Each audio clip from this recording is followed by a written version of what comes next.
जय राधा माधव कुंज बिहारी जय राधा माधव कुंज बिहारी जय राधा माधव कुंज बिहारी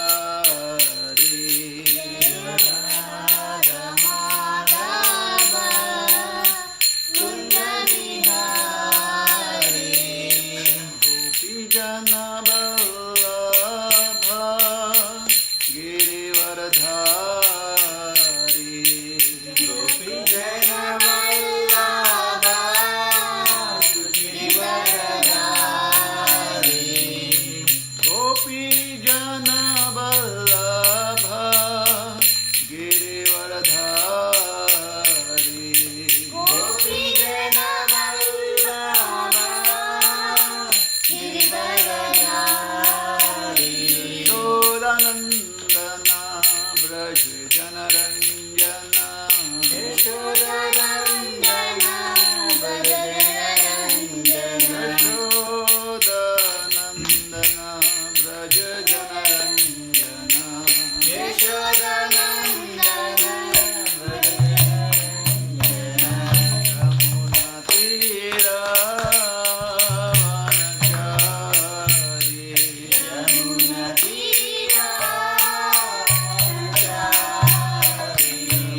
जय श्री हरिनाम संकीर्तन की जय। श्रील प्रभुपाद की जय। अनंत कोटि वैष्णव भक्त वृंद की जय। जय निताय गौर प्रेमानंदे Hari. Hare Krishna. So I would like to welcome to this weekly class on the Bhagavad Gita, and today I was requested by Damodar Prasad Prabhu to speak on the first verse of the 8th chapter, because I think we have finished the 7th chapter. We did the last verse of the 7th chapter last week, and this week we begin with the 8th chapter of the Bhagavad Gita. And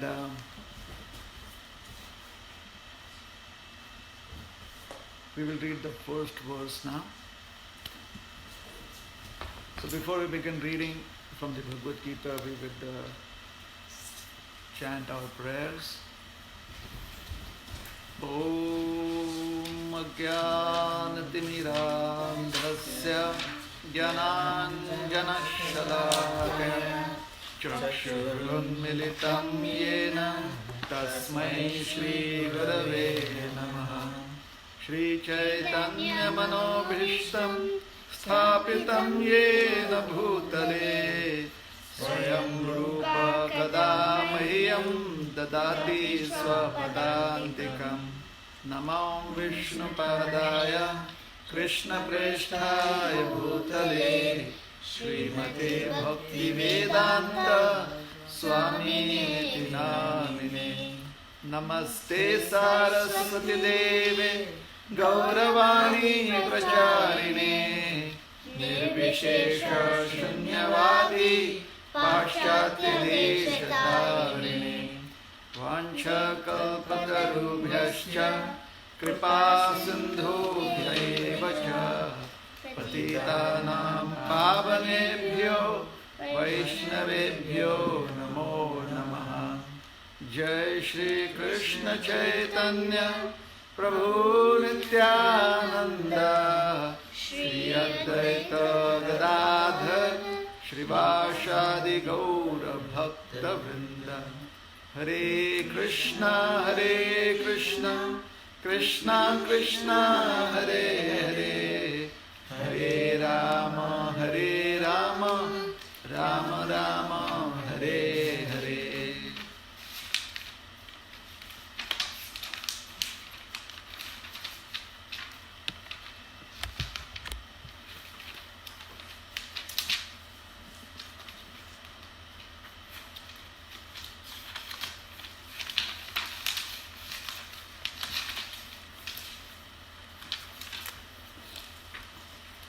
So we are reading from Srimad Bhagavad Gita as it is, chapter 8. Chapter is entitled Attaining the Supreme, text number 1. Arjuna Uvacha. Arjuna Uvacha. Kim tad brahma kim adhyatman. Kim tad brahma kim adhyatman. Kim karma purushottama. Kim karma purushottama. Adhibhutam cha kim proktam. Adhibhutam cha kim proktam. Adhidevam kimuchyate. Adhidevam kimuchyate. Arjuna Uvacha. Arjuna Uvacha. Kim tad brahma kim adhyatmam. Kim tad brahma kim adhyatmam. Kim karma purushottama. Kim karma purushottama. Adhibhutam cha kim proktam. Adhibhutam cha kim proktam. Adhidevam kimuchyate. Adhidevam kimuchyate. Arjuna Uvacha. Arjuna Uvacha. Kim tad brahma kim adhyatmam.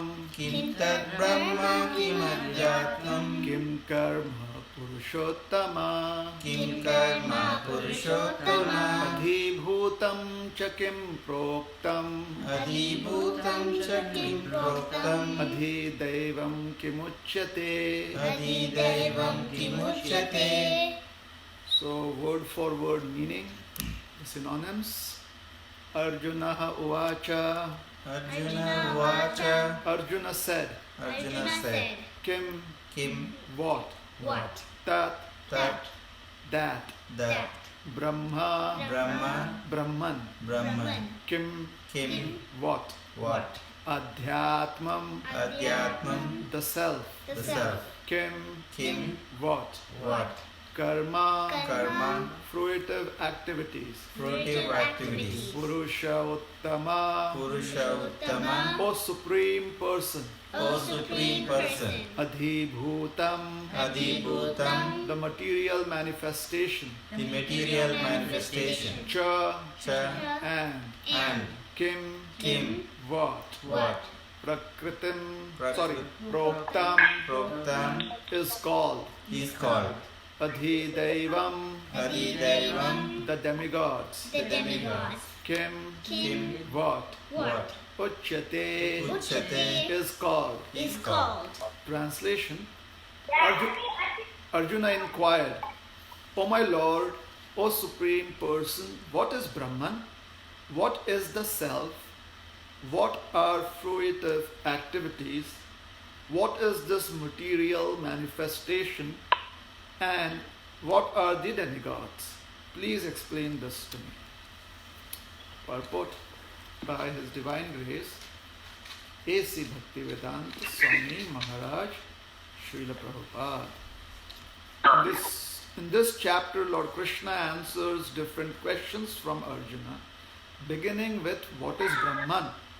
The Lord also explains karma, that is fruitive activities, devotional service and yoga principles, and devotional service in its pure.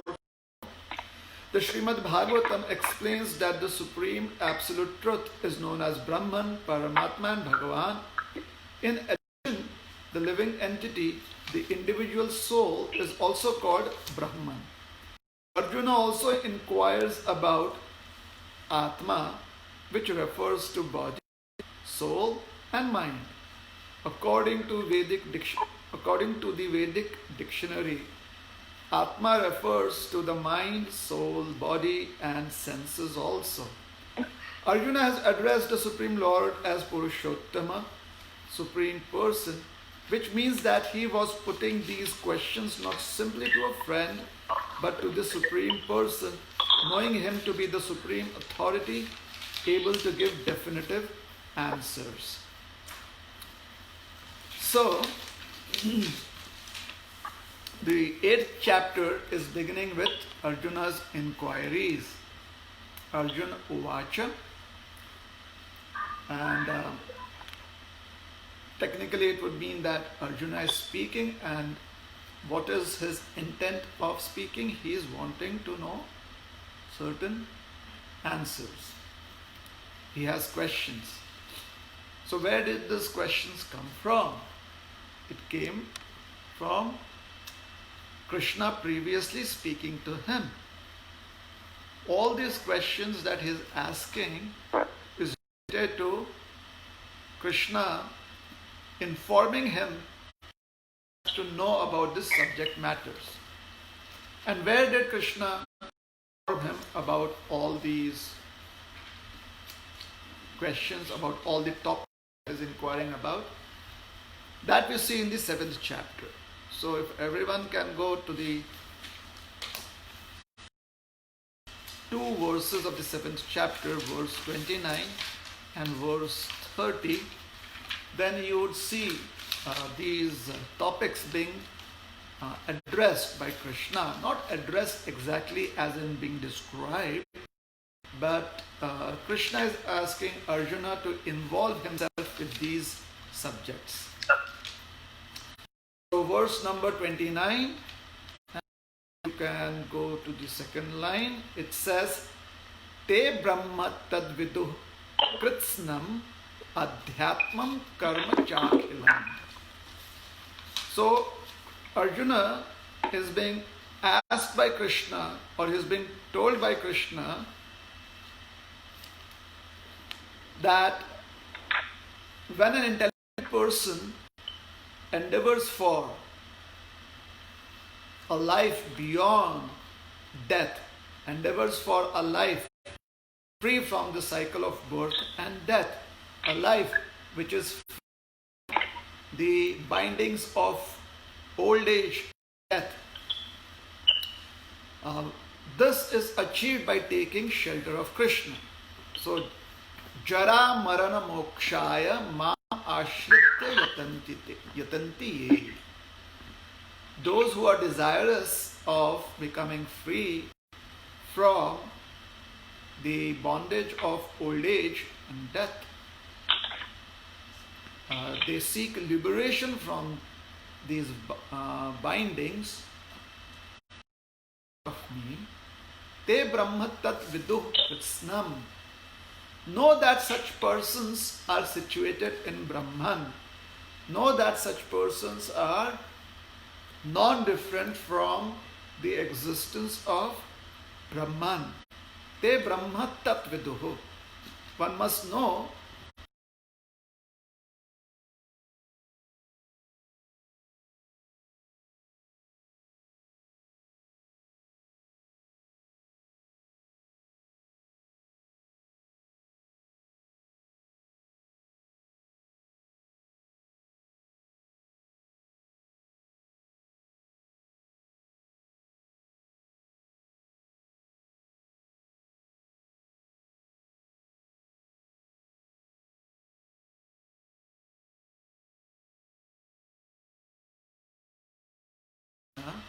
that such persons who have taken shelter of Krishna, they are intelligent beings.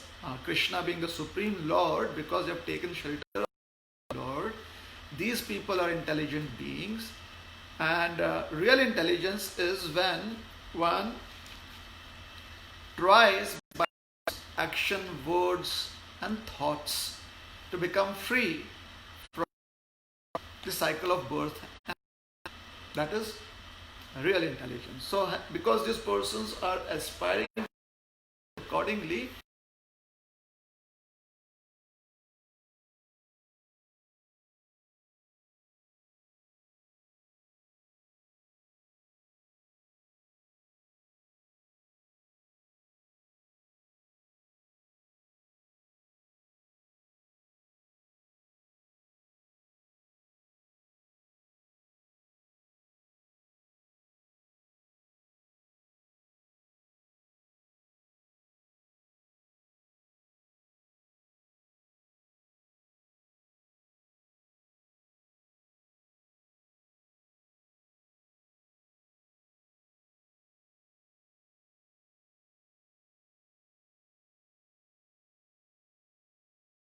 know them to be Brahman. So he says, Tad Brahman. What is that Brahman that we are speaking about? He just said, they are Brahman, or they are situated in Brahman. They are connected to Brahman. So Arjuna is expressing his confusion or his ignorance about what is Brahman. He does not want to stay in ignorance. He does not want to stay uninformed. Asking Krishna that Krishna, please, he just said that they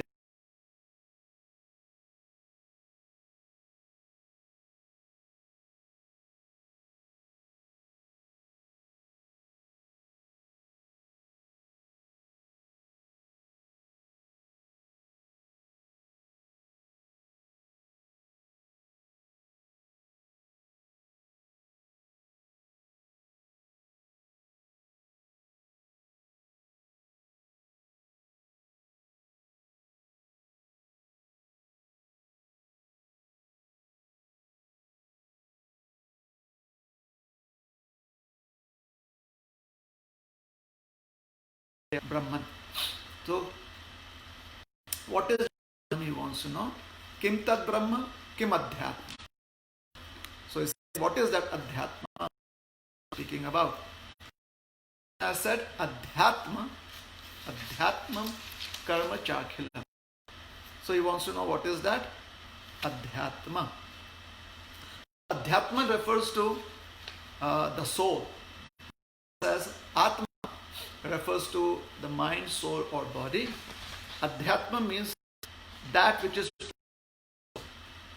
So that will be described by Krishna.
Is there some difference between the different kinds of activities?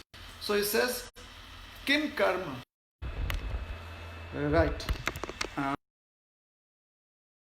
Come to verse number 30 of the previous chapter.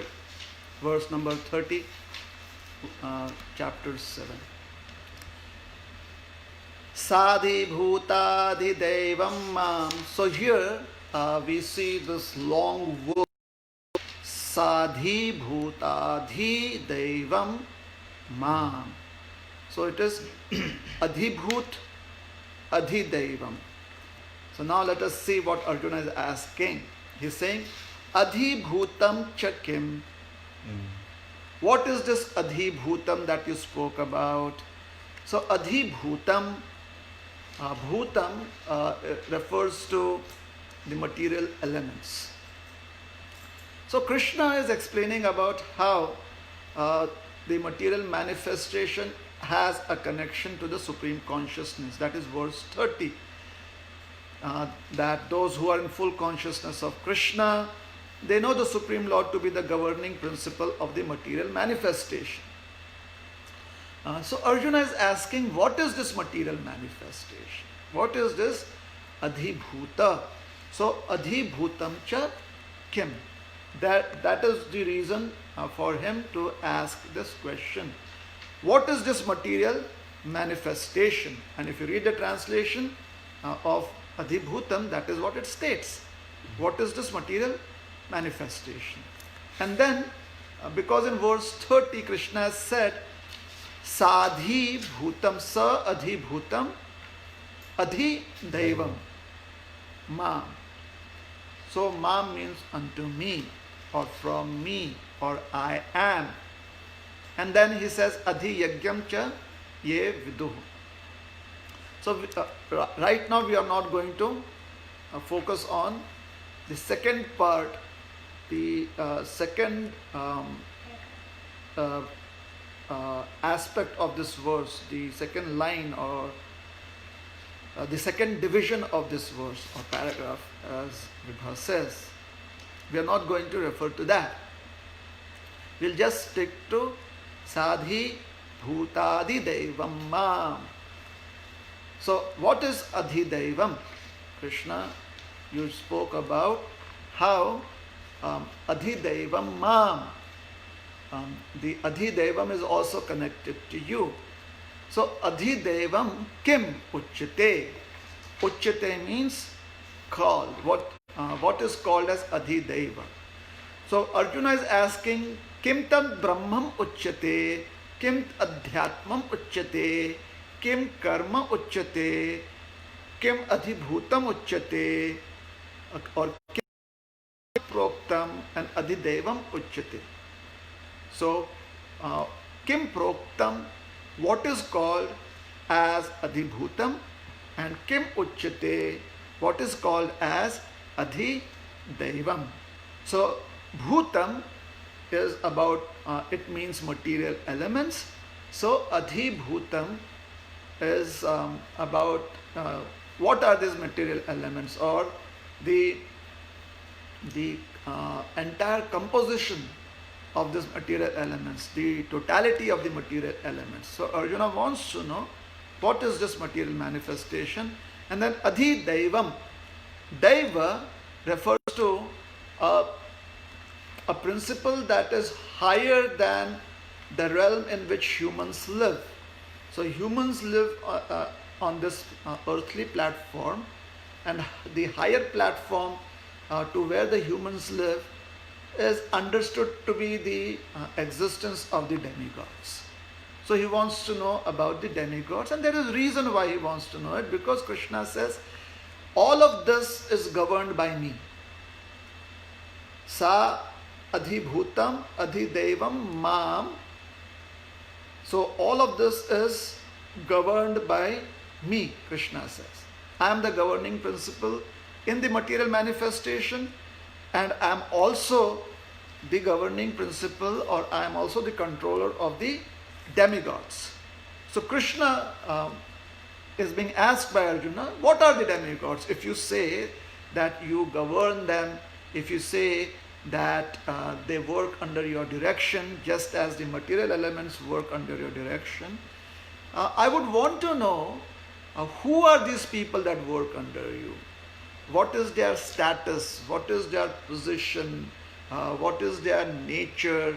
What is their behavior? And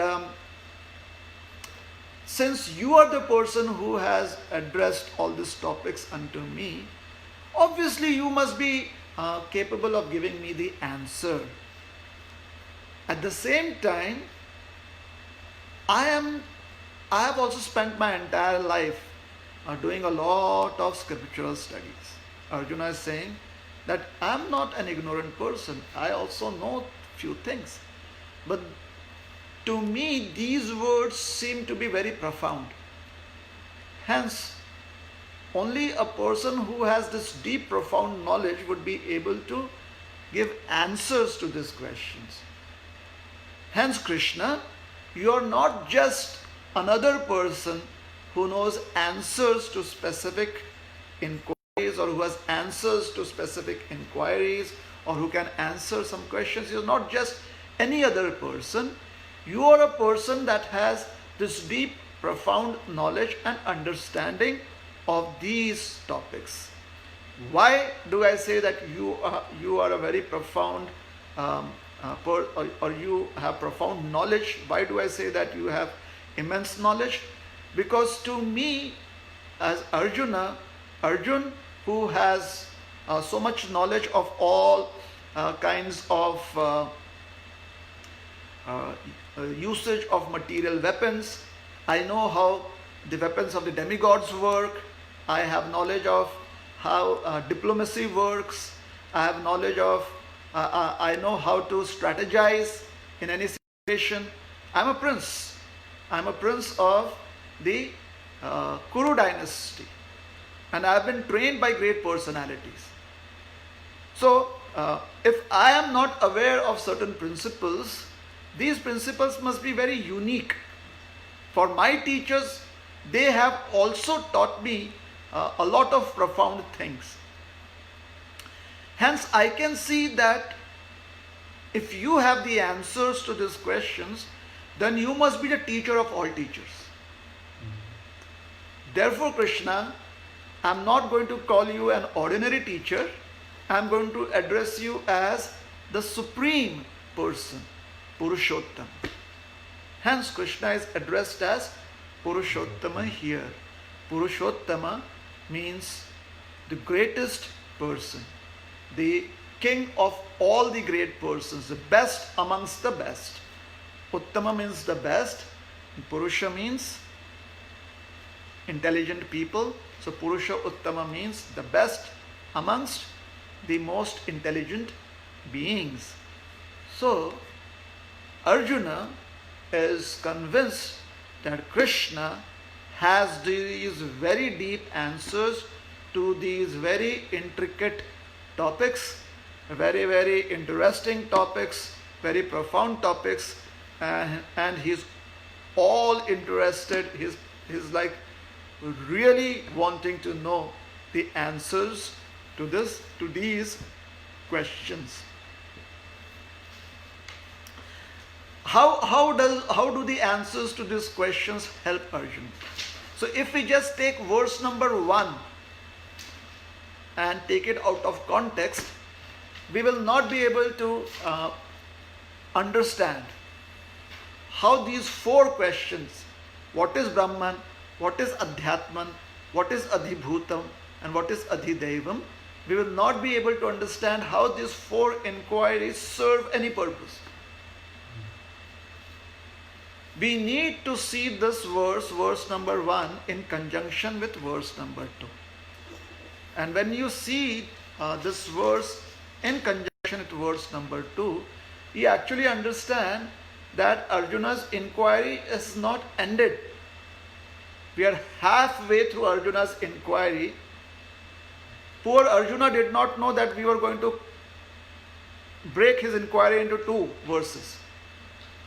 He did not know that. If he had known that, then he would have said, Krishna, okay, this is the first part of my inquiry, 1A. And this is the second part of my inquiry, 1B.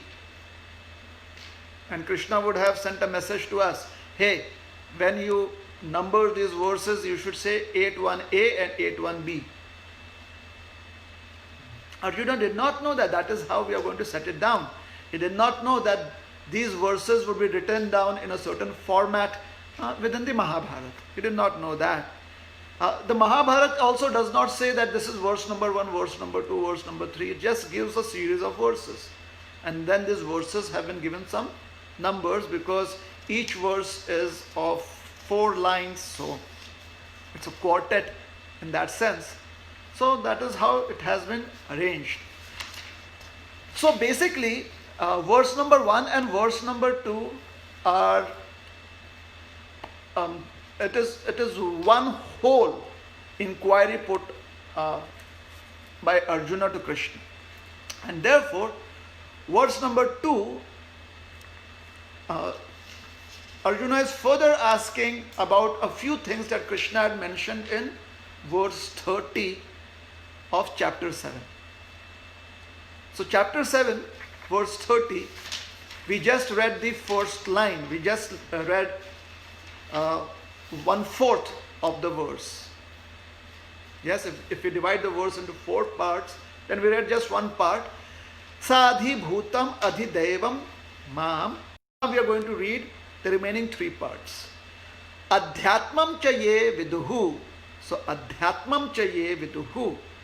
Also understand that adhyagyam cha ye viduhu. So sadhi bhutadi devam mam sadhi yagyam cha ye viduhu. Arjuna, also understand that sadhi yagya. So what is sadhi yagya? Sadhi yagya means the governing principle of all sacrifices. Yagya means sacrifices. So Krishna says mam. So sadhi bhutadi, sa adhi bhutadi, sa adhi devam, and sa adhi yagya cha mam ye viduhu. Know that I am the governing principle in all these 3 for all these 3 or for all these 3 topics. I am the underlying principle, the essence that makes them exist. I control these 3 processes. What is that? Adhibhutam, Adhidevam, and Adhiyagyaha. Adhiyagyam. So hence in verse number 2, Arjuna says, Adhiyagya katham kotra. Adhiyagya katham. Katham means what? Again, katham means what, or katham means how. It's about knowing what is adhiyagya. So adhiyagya katham. Can you describe what is adhiyagya? Can you tell me what is adhiyagya? So yagya means sacrifice. So can you tell me about sacrifices? And if there are sacrifices, then for whom are sacrifices done? See, material manifestation, it has its existence. Yajna is performed as an offering to somebody. So I would like to know who is the person who is the Adhiyajna, who is the person who is connected to Adhiyajna. I would want to know who is the Lord of all sacrifices. So that is the next question of Arjuna. Who is the Lord of all sacrifices? Kotra dehesmin Madhusudana. So now Krishna is called as Madhusudan. We'll see why he is called as Madhusudan also. But before that, Kotra dehesmin Adhiyajna, and Krishna says further on in verse 30, Prayana kale chamam te vidur yukta chetasaha. You must try and remember that person who is the underlying principle of all that I've mentioned. So in verse 30, we see that Krishna is speaking about Prayan Kal, or the time of death. The same clarification about Prayan Kal is being asked by Arjuna now in verse 2. Prayan Kalecha Katham. So Adhiyajna Katham and Prayan Kalecha Katham. What is it about the time when one leaves one's body? What is it about the time of death that we must be aware of? So Prayana Kalecha Katham, how is this connected to my existence in this body? Dehetra, Atra Dehe. Now in this body there is the existence of a living principle. And Prayana Kale means at the time of death, when the body is about to die. So what is the connection between what happens at the time of death, what happens when one is about to die, what happens when one is about to leave one's body, and about existence in the body? What is the connection between the two? So hence, Arjuna is asking, how does he live in the body of Madhusudana? How does he live in the body is being asked about the existence within the body. So it is connected to Adhiyajna. In this verse, Arjuna is connected to Adhiyajna. He wants to know how the person who is worshipped by sacrifices lives within the body. It seems that Arjuna has already an understanding of the existence of the Supreme Lord within the body. But now he wants to know about the nature of that. He wants to know about the existence of that. However, he wants to clarify if it is the same person or not. So he asks, who is the Lord of all sacrifices? Adhiyajnam Katham. Who is the Lord? So alright, Adhiyajna is about sacrifices. I want to know to whom the sacrifices are being offered. Who is the Lord of all sacrifices? And being the Lord of all sacrifices, this person exists within the body, exists in the body. So now, what is the relationship between this person who exists in the body and the moment of death? Is there a correlation between the two? And why is Arjuna wanting to know that? Because Krishna is introducing the understanding of the time of death in verse number 30, where he says, Prayana Kale Chi Apicha Mam. At the time of death, remember me. At the time of death, focus your mind on me. Focus your consciousness on me. Because I am the underlying principle of all existence. And I am the Lord of all sacrifices, the Supreme Lord of all sacrifices. So Arjuna wants to know.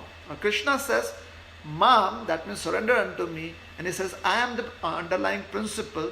He wants to know that, is it, being the underlying principle, are you the object to whom all sacrifices are being offered? Please clarify that. He wants Krishna to specifically clarify if the person who is existing within the body, if the person who is the underlying principle of all that has been mentioned, is the same person who is being worshipped by sacrifices. So, adhiyagya cha katham, atra dehesmin madhusudana prayan kale cha katham. Geosmi niyatatmabhi. Please explain all of this to me. What is the connection between the time of death and the Lord of all sacrifices? Because you are saying prayana kalecha mam, at the moment of death, focus on me or take shelter of me. You said that in verse number 30. You said that about just a few minutes ago. Hence, I want to know about this moment of death too. So, we see that Arjuna is making inquiries about 7 different topics. The first one is, what is Brahman, or what is the indestructible principle that exists in all creation? The second one is, what is Adhyatmam, which means what is that which exists as the self? What is the nature of that which exists as the self? Then the third is Adhibhutam. What is this material manifestation? What is the nature of this material manifestation? Then Adhidaivam. Who are the demigods? How is their existence justified? Why is their existence there? What is the scope of their powers? Everything in relationship to that. What are the demigods, or who are the demigods? Then he wants to know about how the Lord of sacrifices interacts. How does he behave? Is there a Lord of all sacrifices? And if there is a Lord of all sacrifices, then who is the Lord of all sacrifices? So, Adhiyagya. Then, Prayana Kalech. And then, Dehatra Asmin. How does that Lord exist within the body? If the Lord of sacrifices is the one to whom worship is offered, then how does that same Lord exist within the body? Atra Dehesmin. So that is question number 6. How does that person exist within the body? And 7th question is Prayana Kale Chakatham. What is one's duty at the moment of death? What should one do at the moment of death? How does one remember you at the moment of death? What happens when one remembers you at the moment of death? What happens after death? Is there life after death? What happens to a person who does not remember you after death? What happens to a person who remembers you but does not have complete remembrance of you? What if someone is incomplete? What if someone is faultily remembering you at the time of death? All these questions are there in Arjuna's mind. He wants clarification towards all of these questions, and each of these questions, the various aspects of these inquiries of Arjuna are addressed by the statement Prayana Kalecha Katham. What happens? What does one do? What is one's duty? How does one remember you? What causes one to remember you at the time of death? So all these various aspects of how one leaves one body at the moment of death is being addressed here by Arjuna through his question, through his inquiry. Gneosmi, please let me know all of this. Niyatatmabhi. I want to know this, and I especially want to know that those people who are self-controlled, because verse number 29, Krishna has said that those who are intelligent people, those who are sense-controlled people, they seek liberation from the cycle of birth and death. So Niyatatmabhi, Arjuna is saying, I want to know how such a person who is desiring for liberation, who is an intelligent person, who is a sense-controlled person, who has controlled one's mind and one's self, was brought the self under one's control, how does such a person have clarity about these 7 topics? Because you said that a person who is intelligent, who sense control, does all this or is involved in these 7 different topics. So please explain all of these topics unto me. Another perspective, or rather than say another perspective, a very important perspective of these two verses is Arjuna wanting to know who is the Lord of sacrifice. Because sacrifice technically means certain processes that you do to please another person, certain processes, recommended processes that you do to satisfy another person. So there are so many ways a sacrifice is done, like typically in a typical understanding of wife and husband, then the husband does certain sacrifices, which is called as karma yoga. So karma yoga has been described in great detail in the first 6 chapters, and now we see bhakti yoga, the relationship of bhakti yoga with karma yoga, and the hierarchy that exists within these two topics. So coming back, like husband and wife, so the husband does sacrifices in that relationship, and the wife does sacrifices in that relationship. So for whom are the sacrifices done? For each other. So the Lord of that sacrifice is the person for whom the sacrifice is done. Then there are certain sacrifices that are done for the benefit of society. So those sacrifices are addressed to somebody who can influence the entire society. So it could be a very powerful personality like a king, or it could be a great, a powerful personality like a mystical person, a person who has a lot of mystical powers, or it could be the demigods. Now amongst all these people, mystical people, husband, wife, and any other relationship where sacrifices are done, amongst all of them, the person who's supposed to be the king of sacrifices is Indra. So when you do satisfy Indra, then everyone else kind of accepts that as or everyone else feels that yes, their sacrifice is not needed. So the Vedic scriptures, and the reason that is there is because Indra is the king of all the demigods. The demigods have control over all the earthly kings. The earthly kings or the earthly rulers, they influence the individual families that are there in the community. And in the individual families, the husband or the wife, they have individual responsibilities, and they are in control of the house. So in this way, there is that hierarchy which ends with Indra when there is administrative hierarchy. Hence, Arjuna through this question, and that is why Prabhupada in the purport says that Lord of sacrifice may refer to either Indra or Vishnu. So, is the Lord of sacrifice Indra, and does it mean that at the time of death we have to meditate on Indra? Or is the Lord of sacrifice you, Krishna? Is it you, or Lord Vishnu?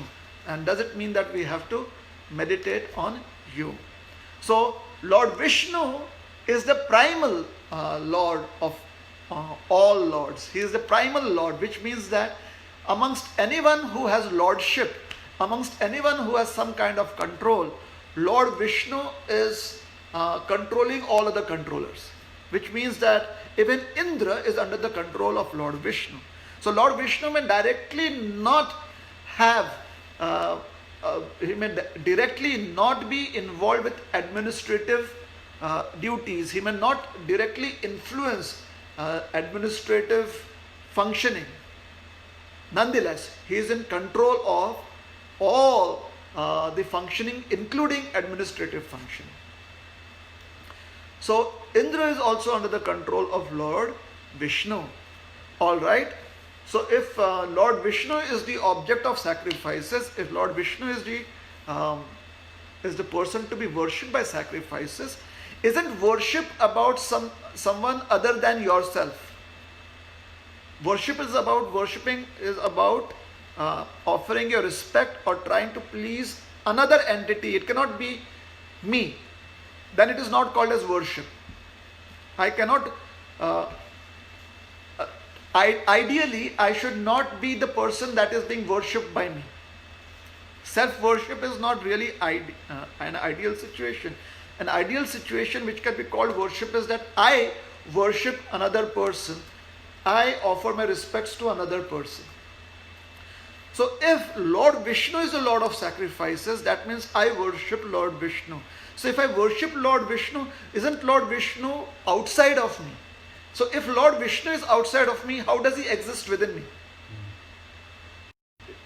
Do we see the logic? Do we see why Arjuna is asking a question like this?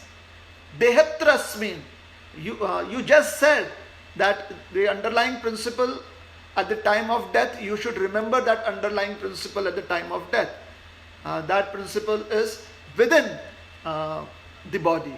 That principle is the Paramatma, is the Lord within the heart. So if the Lord within the heart is worshipped by sacrifices, then shouldn't that Lord within the heart be outside of me? So Arjuna's inquiry is, how does one worship the person who is the Lord of all sacrifices? How does one worship that person who is existing within me? So does that mean I have to offer worship inside of me? And if that means I have to offer worship inside of me, I have to meditate within myself. I have to kind of go inside me for meditation or for my worship. How does one do that? How do I go inside of me to perform worship? And if I do it inside of me, if I kind of remove myself from the external world and go within myself, go into the subtle world of my mind, my intelligence and my ego, trying to find out the existence of the Paramatma there, well, I do offer, it is possible that I can offer my worship to the Lord within me. How does the Lord accept that? Because when I do it externally, I can see that the Lord accepts all of these items. It goes to Him. But within me, how does the Lord accept it? What is the process of the Lord doing that? As soon as we understand how the Lord within our heart, within our existence, accepts all of our thoughts, our deeds, our actions, He is aware of all of that, and He is also accepting the offerings that we are making unto Him. It now becomes easy to remember the Lord, because to remember the Lord, you no longer have to search outside of yourself. You have to search within yourself. So meditation on the Lord at the moment of death has to be on the platform of internal meditation. Meditation of the Lord at the time of death should not be mistaken with trying to find the Lord somewhere outside of oneself. Because the mind, the intelligence and the false ego, they exist within. They do not exist in the sense objects. They exist in close connection with our consciousness. So, prayana kale, at the time of death, when we have to remember Krishna by chanting Hare Krishna, we cannot depend on our external senses to do that. We have to depend on our internal state of meditation. We have to depend on our internal state of purity of the mind and the sharpness of our intelligence and the purification of our false ego. That will determine how we remember the Lord at the moment of death. And if we are able to remember the Lord with all purity and in simplicity and in dedication, as we are chanting the holy names at the moment of death, then one can be transported to the spiritual world. So this was a very technical class. I know that this class would be very helpful for many people to fall asleep whenever they're not feeling sleepy, because it is too technical. I understand that. However, if we are able to analyze it properly, if we were able to pay attention and understand how each of these questions is very relevant, they are different from each other, And there is a reason why Arjuna asked these questions. And the reason is within the Lord's instructions himself. And as I said, this perspective that we kind of covered towards the later part, that perspective is most important. How do we remember Krishna while leaving this body? Is it just by chanting Hare Krishna with a few people surrounding us who are chanting Hare Krishna, with pictures around us chanting Hare Krishna? Well,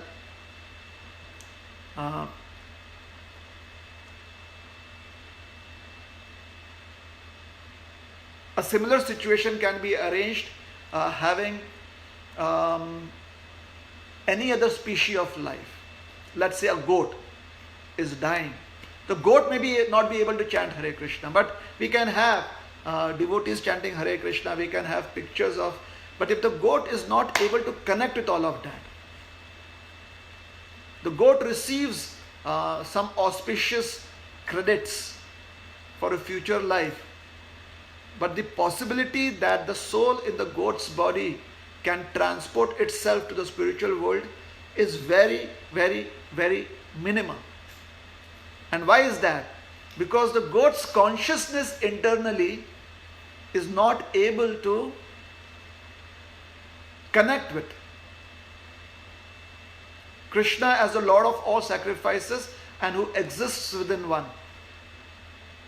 and how that Lord accepts the offerings of sacrifice that we make unto him.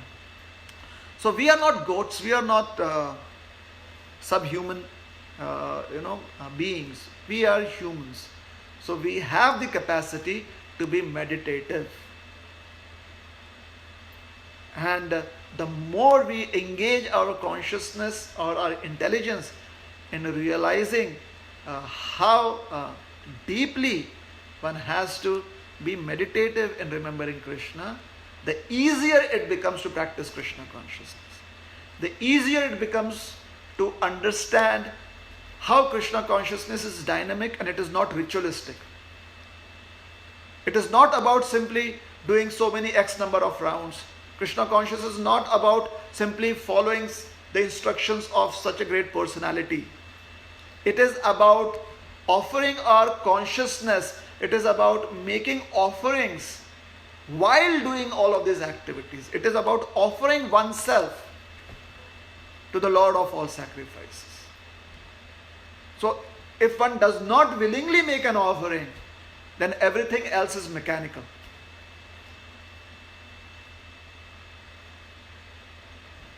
Following instructions, chanting, doing so many number of rounds, waking up in the morning or doing so many artis, if it is not done with a conscious effort, and what is that conscious effort?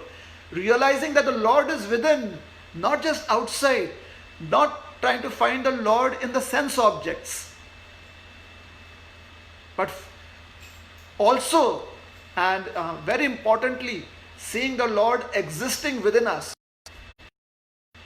You see, things that are outside of us are important, but they are important because we within ourselves hold something very dearly, and that is our desires. We hold that very dearly. That is within us. We do not see it externally. No one can see it because it is within us. So that which is within us, that has to be very pure. And hence Arjuna is asking these questions, that my dear Lord, prayan kale chapi geossi neossi Madhusudana. Please Madhusudan, these are my doubts. I know these doubts are very technical. I know that I may not be able to comprehend all of them. Nonetheless, these are my doubts. So I am not depending on my capacity to be able to understand them. I am depending on your ability to help me understand them. Since you, Krishna, are Madhusudan, you can clarify the doubts of all personalities. Therefore, I have more faith in you. I have more than myself, I have faith in you. More than my abilities to comprehend all of these answers, my faith is that you would help me comprehend these answers. You will try and explain to me till the time I understand it. That faith I have. And therefore, O Krishna, I am asking you for clarification. So we'll stop here. It's almost 9 o'clock. So any questions on what we spoke? Or any clarifications? If you have anything, please speak up and we'll be able to hear you. There is one question in the chat, Prabhuji. The question I'm reading. From Mahabharata, we heard that Arjuna had already met Indra in the past to get weapons, etc. Why would he ask Krishna Kim Advaitam? In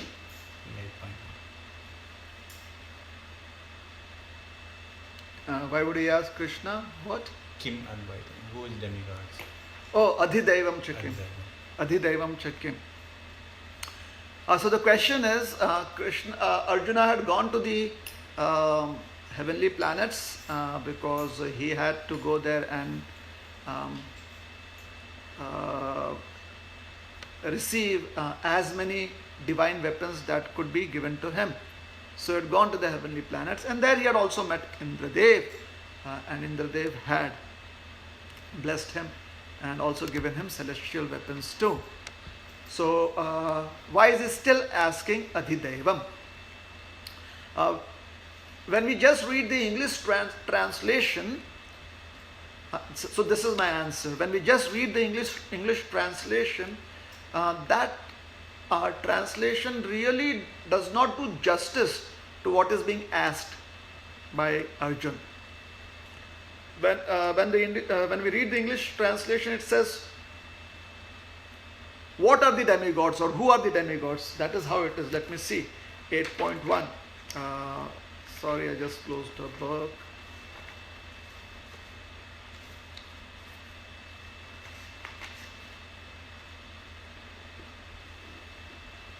And what are the demigods?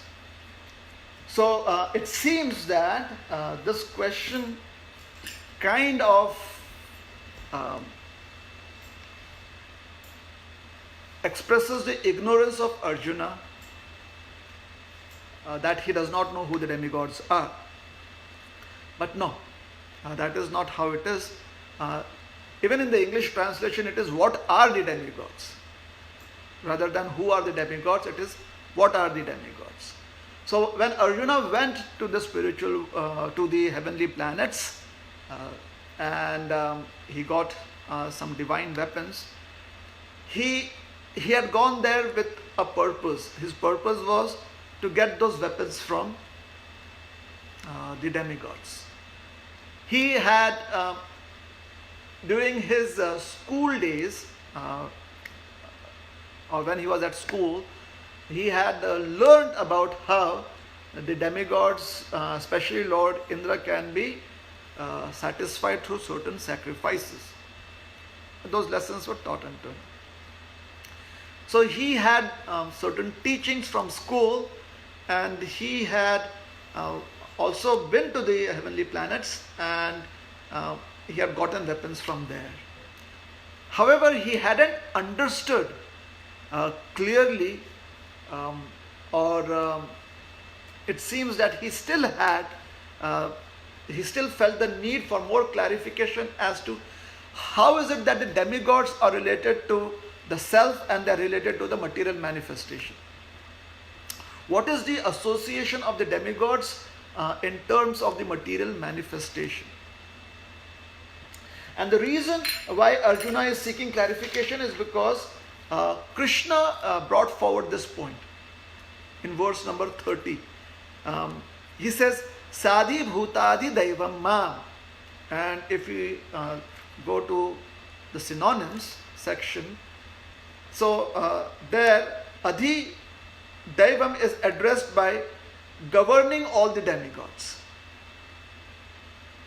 And then Ma, me. So I am governing all the demigods. So when that has been addressed, and specifically when we in our presentation towards the end, I said that this perspective of the Lord existing within and receiving our offerings of sacrifice is a very interesting topic, because to be able to understand that, we have to be disassociated from the external world. To understand how Krishna comes to a sacrificial arena, or the demigods come to a sacrificial arena where you see them with these eyes, is easy. It is easy to understand that.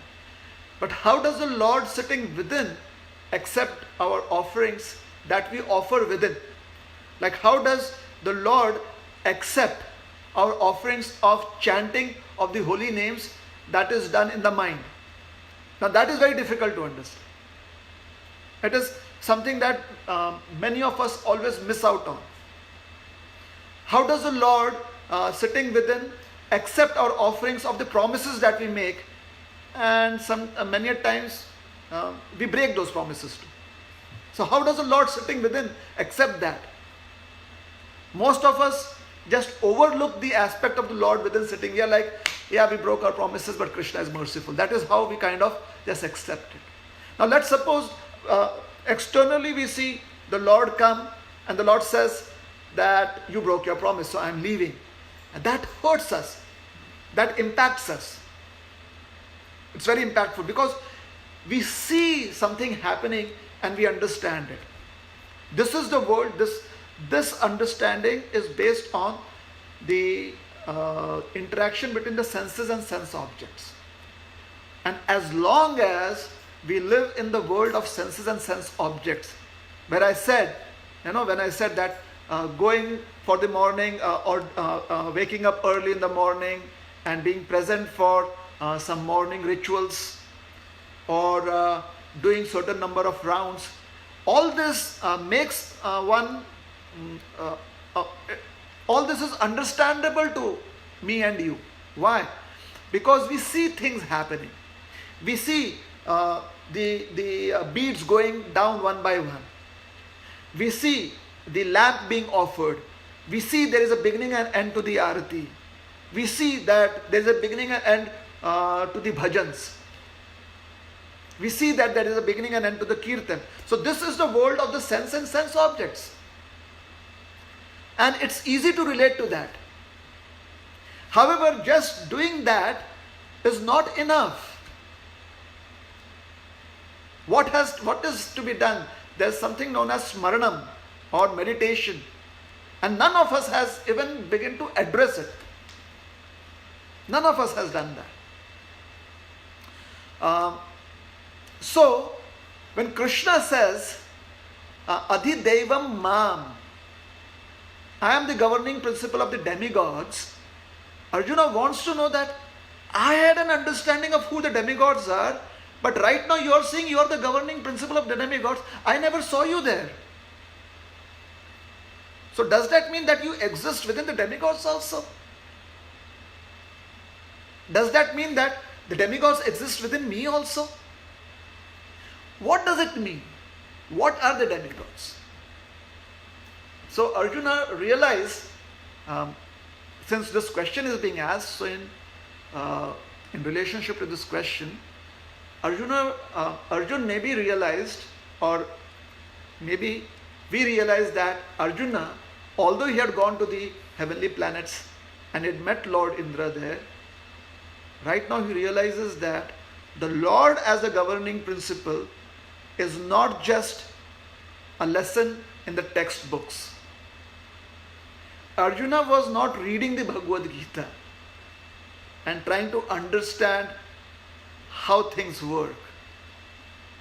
Arjuna was present with Krishna, and therefore he took that opportunity to clarify exactly what are the demigods. And then when we go through this is not where the world ends, not with these questions. These questions and our delineation of these questions, the analysis of these 7 questions is to build an appetite to be able to relate to the future verses that come in the 8th chapter. all the verses that we discuss in the 8th chapter, most of it, a large part of it, we should be able to connect that with the 7 questions, one way or the other. Because the answers that Krishna gives, or the words of Krishna that are spoken in this 8th chapter, are addressing these inquiries of Arjuna. We have to remember that this is a conversation between Krishna and Arjuna. And since it is a conversation, there has to be some, there has to be a thread. There has to be a thread of some logic, some flow through that. So yes, he had gone to the heavenly planets, and still Arjuna is asking to have more clarity about the demigods, because he realizes that there is much more to know, and he has not spent enough time doing that. Hence he wants to hear from Krishna directly. Or it could also be that he's trying to seek confirmation from Krishna about some of the understandings that he has. He wants to get his understandings validated by Krishna himself. And since Krishna himself brought out the point, Adhidevam ma, in verse number 30, Arjuna used that opportunity to ask Krishna the question. What is that question? He says, Adhidevam kimuchyate. What are the demigods? How do you define the demigods? What are they? Is that all right? Yes. So people have to... No, they can talk also. They can talk also? They can unmute themselves. So if anyone has anything else to ask or contribute, please speak up. Now is the time to do that. And if there is nothing more to be contributed, then we can end the session.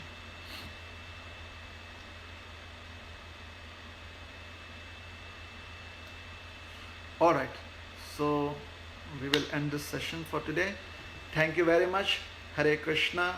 Srimad Bhagavad Gita ki jai. Srila Prabhupada ki jai. Gaura Bhakta Vrinda ki jai.